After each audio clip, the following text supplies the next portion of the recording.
IS 10810 part 43 IR and VR, हम दोनों test को आज इसमें सीखेंगे कि इनकी कैलकुलेशन कैसे की जाती है। तो सबसे पहली बात, हमारी जो सप्लाई होती है वो कितने वोल्टेज की होती है। यहाँ पे प्लस माइनस पूरा सब कुछ दिया गया है। 500 वोल्ट तो प्लस माइनस 50 वोल्ट होता है। ठीक है। अब आगे अगर यहाँ पे हम देखेंगे तो गैल्वेनोमीटर जो होता है, हमारा गैल्वेनोमीटर यूज किया जाता है, वो कितना होता है। ठीक है। और सबसे बड़ी बात यहाँ पे जो होता है हमारा, क्या बोलते हैं, रेसिस्टेंस, स्टैंडर्ड रेजिस्टेंस, वो लेस देन 1 मेगा ओम से लेस देन 1 मेगा ओम होना चाहिए। उसके बाद हमारा जो सैंपल होता है वो सैंपल की लेंथ कितनी होनी चाहिए। तो सैंपल की लेंथ मिनिमम 3 मीटर होनी चाहिए, मिनिमम 3 मीटर होनी चाहिए, और मैक्सिमम कितना भी, मतलब कि 3 से 3.5 मीटर भी हम ले सकते हैं। ठीक है। और तो यहाँ पे हम कैलकुलेशन देखेंगे, जो फार्मूला दिया गया है यहाँ पे VR का, वो दिया गया है 2πLR into 10⁸ upon log E d/d ओम सेंटीमीटर। जो ये ओम सेंटीमीटर है VR का, उसका यूनिट है, मतलब ओम सेंटीमीटर VR का यूनिट है। ठीक है। तो हमारे ये 2πLR into 10⁸ log E d/d हो गया। ठीक है। अब हम यहाँ पे देखेंगे इंसुलेशन रेजिस्टेंस कांस्टेंट, मतलब कि IR का देखेंगे तो LR upon 1000 log 10 d/d mega ohm kilometre. तो अगर हम यहाँ पे देखेंगे तो VR का जो होता है वो ओम सेंटीमीटर होता है, और IR का जो होता है वो मेगा ओम किलोमीटर होता है। यहाँ पर आर होता है मेजर्ड रेजिस्टेंस, और इसकी यूनिट होती है मेगा ओम। ठीक है। एल बराबर लेंथ होता है, लेंथ केबल होती है जिसकी यूनिट मीटर में होती है। और डी, कैपिटल डी जो होती है वो डायामीटर ओवर इंसुलेशन होता है, और स्मॉल डी होती है डायामीटर ओवर कंडक्टर। ठीक है। तो यहाँ पे हमने अपने IS में सारे कैलकुलेशन के जो फार्मूले हैं IR एंड VR, ये दोनों हमने देख लिए। ठीक है। अब हम चलते हैं वीडियो पे, अपनी वीडियो पे, जहाँ पे मैं इसका कैलकुलेशन आपको करके दिखाऊंगा। जो ये इंसुलेशन रेजिस्टेंट टेस्ट होता है ये हमारे PVC पे होता है। तो टाइप A है कि type B and type C, ये तीनों टाइप के लिए मैं आपको इसको जो वैल्यू होती है वो लिख के बता दे रहा हूँ। तो सबसे पहली बात, टाइप A की जो वैल्यू होती है वो होती है 1 इंटू 10⁻13, और टाइप B की होती है 1 इंटू 10⁻14, और टाइप C की भी वैल्यू वही होती है, 1 इंटू 10⁻13 होती है। ठीक है। और इनकी यूनिट जो होती है, type A B C D कोई सी भी हो, सबकी यूनिट सेम होती है, ओम सेंटीमीटर। तो जो इसकी यूनिट है वो क्या है, ओम सेंटीमीटर। और फार्मूला भी हमने अपने IS में देखा था, IS 10810 पार्ट 43 में जो फार्मूला लिखा था वो क्या था,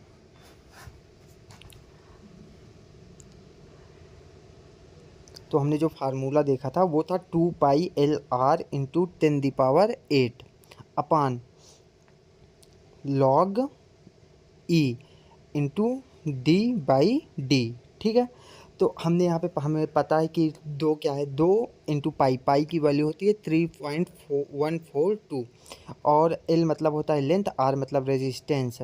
ठीक है। और R की वैल्यू हमने अपने पुराने वाले वीडियो में, इसके पिछले वाले वीडियो में निकाल के दिखाई है कि R की वैल्यू कैसे निकाली जाती है। तो L इक्वल हो गया हमारा 3 मीटर, R हमारा 9000 आया, जो पुराने वाले वीडियो में मैंने बताया है कैसे निकाला जाता है।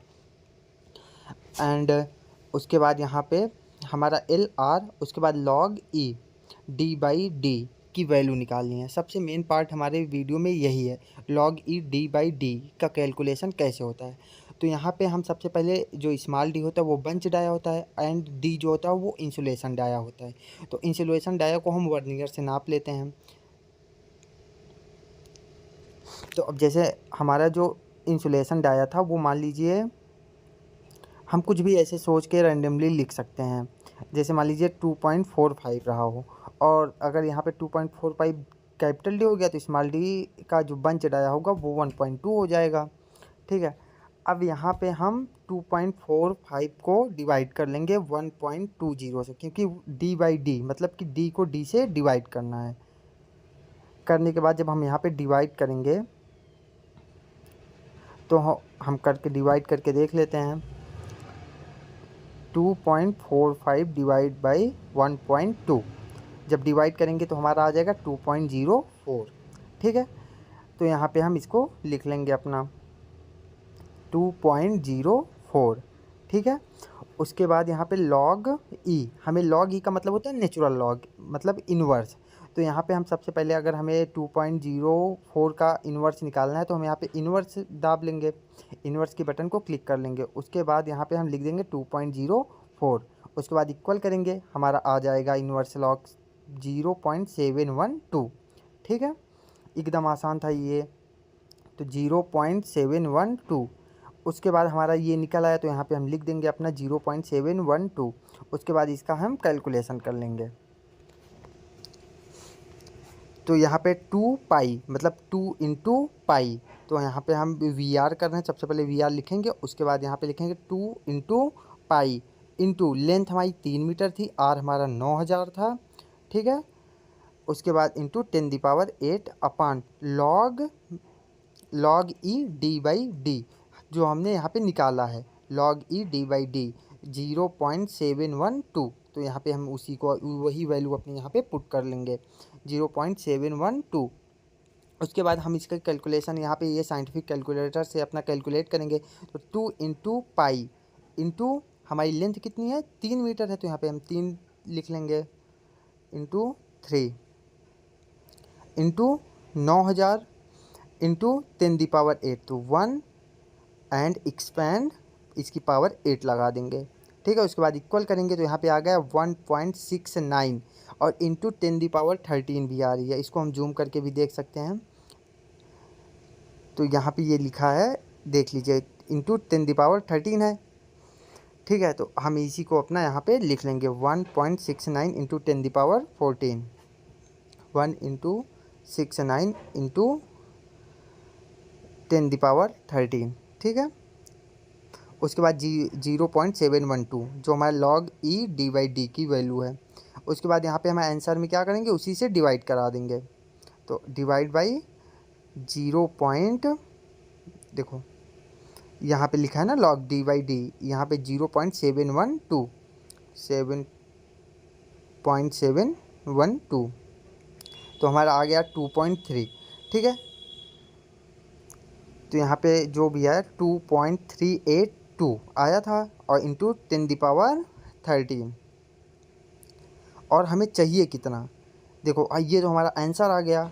अभी हमें पता कैसे चलेगा ये पास है कि फेल है, तो यहाँ पे अगर हम देखेंगे तो यहाँ पे टाइप ए के लिए कितना होता है 1 इंटू 10⁻13, हमारा आया है 2.382 इंटू 10⁻13, जो कि हमारा आई आर कॉन्स्टेंट की बात करेंगे तो इसका फार्मूला होता है LR upon 1000 log 10 D by D. तो यहाँ पे हम रख देंगे L हमारा 3 एंड R हमारा 9000, वही पुराना वाला ही रख लेंगे अपना, और यहाँ पे 1000 into log 10 D by D. अब यहाँ पे भी हम log 10 डी बाई डी आराम से निकाल सकते हैं, क्योंकि हमने डी बाई डी तो पहले ही निकाल लिया है, बस log 10 उसकी वैल्यू को निकालना है। ठीक है, तो हमारा जो डी आया था वो डी बाई डी, हमने डी बाई डी अपना निकाला था, तो डी बाई डी हमारा जो आया था उसको हम एक बार पीछे पलट के देख सकते हैं। तो यहाँ पे आया था हमारा 2.04, डी बाई डी 2.04 आया है, हम यही वैल्यू वहाँ पे भी रख लेंगे। तो यहाँ पे डी बाई डी जो हमारा आया था 2.04। ठीक है, अब हमें इसका निकालना है log 10। तो यहाँ पे सिंपल सा log पे प्रेस करेंगे, log एंड कितना है 2.04 इक्वल कर लेंगे, हमारा आ गया 0.309। जो log 10 आया वो कितना आ गया 0.309।